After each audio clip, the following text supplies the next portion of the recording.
আসসালামু আলাইকুম। যে যেখানে আছেন ভালো আছেন ইনশাল্লাহ। আমি আপনাদের দোয়ায় অনেক ভালো আছি। তো এই তো প্রতিদিনের মতো আবারও একটা ব্লগ নিয়ে আসলাম। তো আজকে ব্লগে থাকছে হচ্ছে নিহারি। তো এখানে নিহারি ফার্স্টে আমরা সকালবেলা নাস্তা করতেছি নিহারি দিয়ে, আর হচ্ছে আপনার রুটি। হ্যাঁ, মানে আমার ননদ রুটি গুলা দিছে আর আমি রুটি বেলতেছি। তো এই রুটি আর কি নেহারি তো আমার ছেলে নেহারি তরকারি দিয়ে খাবে না। তো ওর জন্য ভাজি আনা হয়েছে হোটেল থেকে। তো এখনই তো আমি রুটিগুলা বেলতেছি। আসলে কি একা তো আর কোনো কিছু করা যায় না। দেখা যায় যে আমার ননদ রান্না করে, আমি রুটি এগুলা আর কি হয় রুটি ছাঁকা দেয়, আমি রুটি বেলা দেয়, এরকম একটা ব্যাপার। তো এইখানে একটা কাহিনী হয়েছে, আমার হাজব্যান্ড মানে আপনাদের ভাইয়া, মানে উনি বলতেছে যে তুমি রুটি বানাইতে পারো এখন। তো আমি বলছি যে আমি এত বড় একটা মহিলা, আমি রুটি বানাইতে পারবো না কেন? কয় না, যখন আমি তোমার বিয়ে করছি তখন তো দেখছি রুটি মানচিত্রের মতো বানাইছিলা। তো এটা নিয়ে আমার ননদ আমার হাজব্যান্ড হাসাহাসি করতেছিল, আমিও করতেছিলাম। যাই হোক, অবশেষে পারছি। তো আমার ননদ বলল যে হয়তো আমার কাছে আইসা মোটামুটি অনেক কাজই শিখছে। তো আমি বললাম যে হ্যাঁ, তোমাকে ধন্যবাদ। যাই হোক, আমার ননদকে আমি তুমি করে বলি না, আমি তুই করেই বলি, সত্যি কথা যেটা। তো এখানে হচ্ছে আমি রুটি বেলতেছি আর ওদের সাথে কথা বলতেছি। আর আমাদের ভিডিওটা অবশ্যই, আমার ননদ ভাবির ভিডিওটা অবশ্যই আপনারা সবাই দেখবেন প্লিজ। আর চ্যানেলটা লাইক, কমেন্ট, শেয়ার, সাবস্ক্রাইব করে দিবেন। আর আমাদের পাশে থাকবেন। আমরা কিন্তু অনেক পরিশ্রম করতেছি। আসলে কি আমরা বাইরে যাই, কিন্তু বাইরে গেলে কি ভিডিওটা ওরকমভাবে করা হয় না। তো নেক্সটে চেষ্টা করব যে আমরা যেখানে যাই ননদ ভাবে, কারণ আমরা যেখানে যাই আমরা একসাথেই যাই দুজনে, এরকম একটা ব্যাপার। তো আমরা যদি আবার কখনো বাইরে যাই, আমরা ভিডিওগুলো করব, আপনাদের মাঝে শেয়ার করব। তো এখন বেশি একটা বাইরে যাওয়া পড়ে না। আমার ননদের শরীরটা তেমন একটা ভালো না, খুব আপসেট, আর মনটাও ভালো না। এই কারণে তেমন একটা বাইরে বের হই না। বাইরে বলতে যে আমরা অনেক দূরে যাই তা না, যে এমনিতেও নর্মালি যে বাইরে হাঁটাহাঁটি ওইটাও করা হয় না। ওর মন মানসিকতা ভালো না, শরীর ভালো না, এই কারণে আর যাওয়া হয় না। যদি যাই আপনাদের সাথে অবশ্যই শেয়ার করব। তো এখানে হচ্ছে হঠাৎ করে মেহমান আসছে বাসায়। হ্যাঁ, মানে সকালবেলা ফোন করে বলছে যে বোন, আমি তোমাকে দেখতে আসবো, মানে আমার খালাতো বোন।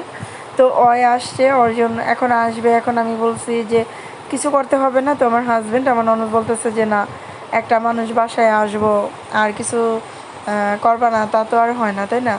তো বাসায় অল্প কটা মুরগি ছিল। তো আমার হাজব্যান্ড আবার মুরগি নিয়ে আসছে। তো নিয়ে আসার পরে এখন এই যে রান্না বান্না করা হইতেছে। আর পোলার চাল আনা হয়েছে, মানে গরু মাংস, ডিম, যা যা দরকার পড়ে সবই আনা হয়েছে। তো এই যে এখন আমার ননদ রান্নাটা বসায় দিছে, আমি ওরে আর কি তরকারি এগুলো সব কিছু কাইটে কুটে সব রেডি করে দিছি। তো আমাদের ননদ ভাবির সম্পর্কটা মাসাল্লাহ অনেক ভালো। আপনাদের দোয়া যাতে ভালো থাকে আর আমার ননদ যাতে ভালো থাকে, তো ওর জন্য আমি আবার বলতেছি যে দোয়া করবেন। আর তো আমি এই যে কথাটা বারবার বলি, আপনারা কেউ কিছু মনে করবেন না। তো যাই হোক, মানে সবচাইতে আর কি যে অয় যদি হ্যাপি থাকে আমি হ্যাপি থাকি, মানে অয় খুশি থাকলে আমি খুশি, এরকম একটা ব্যাপার। তো যাই হোক, এখন এই যে রান্নাটা, এখন এই জায়গায় গরু মাংস বসায় দিব আর ওই জায়গায় পোলাও বসায় দিব। আর মেহমানটা হঠাৎ করে ফোন দিয়ে বলছে, দেখবেন যে হঠাৎ করে যদি কেউ বলে, যদি বাসায় কিছু না থাকে তাহলে কিন্তু খুব প্যারা হয়ে যায়। তো যাই হোক, ভাগ্যে ভালো ছিল যে আমার হাজব্যান্ড বাসায় ছিল, এই কারণে কোনো সমস্যা নেই। উনি বাজারে গিয়ে বাজার করছে। আর আমি তো মানে কি বলবো, আমার মানে হুটহাট মেহমান আসলে এত রাগ উঠে, সেটা আমার যে খুব আপনযোগ হোক না কেন কোনো সমস্যা নেই, কিন্তু মানে যদি হুটহাট আসে এটা আমার খুব খারাপ লাগে। কিন্তু মেহমান আমি অনেক পছন্দ করি, কিন্তু হুটহাট মেহমান আমি পছন্দ করি না। কারণ একটা আয়োজনের ব্যাপার স্যাপার আছে, শরীর ভালো মন্দরও একটা ব্যাপার স্যাপার আছে। কিন্তু এটা তো জানি, মুরব্বীরা বলছে মেহমান নাকি আল্লাহ পাঠায়।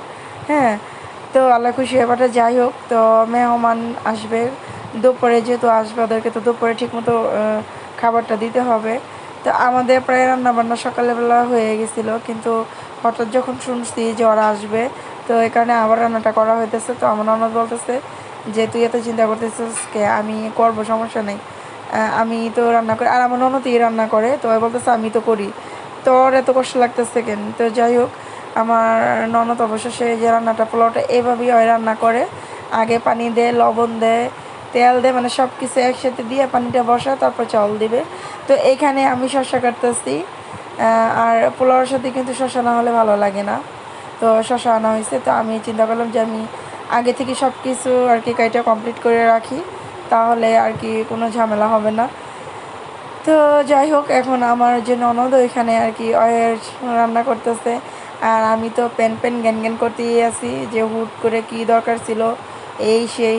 পরে আমার ননদ আমাকে বলতেছে যে তুই এরকম করতেছিস কে, তোর কিছু করা লাগবো না। আমি বলতেছি যে না, কিছু করা বা না করা এটা কোনো ম্যাটার না। সবচেয়েতে বিষয়টা হয়েছে যে হুটহাট করাটা, আবার হয়েছে একদম গরম, মানে কোনো কিছুই যেন ভালো লাগতেছে না। মেহমান, আমি সত্যি কথা বলতে মেহমান দেখলে আমি অনেক খুশি হই, বাট ওই আমার আজকে কেন জানি ভালো লাগে নাই। এক হয়েছে মন ভালো না, শরীর ভালো না, মানে সব কিছু মিলাই ভালো লাগতেছিল না। যাই হোক, আমি অবশেষে শসাগুলা কাটলাম, সালাদগুলা কাটলাম। কাটার পরে এখন আমি একটু আর কি বলছিলাম যে আমি একটু রেস্টে থাকবো, পর দেখি যে না, আমার ননদ এখানে গরমে কাজ করতেছে, আর একজন যদি কাজ করে তাহলে কিন্তু ভালো লাগে না ঘরে শুয়ে থাকতে। আর এই তো মেহমানগুলা আমাদের জন্য যে ফলগুলো আনছে, এটা একটু শেয়ার করলাম। তো সবাই ভালো থাকবেন, আমার ভিডিওটা অবশ্যই দেখবেন, লাইক কমেন্ট শেয়ার করুন। আল্লাহ।